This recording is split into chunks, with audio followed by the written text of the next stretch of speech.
So the Melt Away Makeup Cleansing Balm has become my new go-to when it comes to cleaning my face and removing all of my makeup.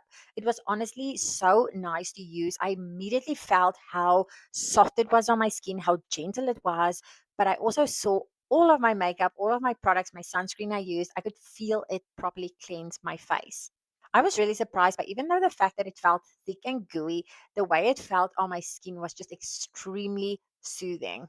Another thing you can do is you can actually put it on your hands. You can rub your hands together. It becomes like an oil, and then you can remove your makeup. It really is like a milky texture when you actually apply it to your face. So if you've been looking for makeup cleansing balm that really has that milky, soft kind of feel on your skin, I would highly recommend getting the Melt Away Makeup Cleansing Balm by Bio Simply. Guys, honestly, it has really just made my skin feel so hydrated, and you know how with some makeup removers, it just feels like it strips everything away. So even though it will take all of your makeup away, you just feel so dry. And then on the flip side of things, sometimes you get a makeup remover that actually makes your skin feel hydrated, but it doesn't actually remove all of the makeup.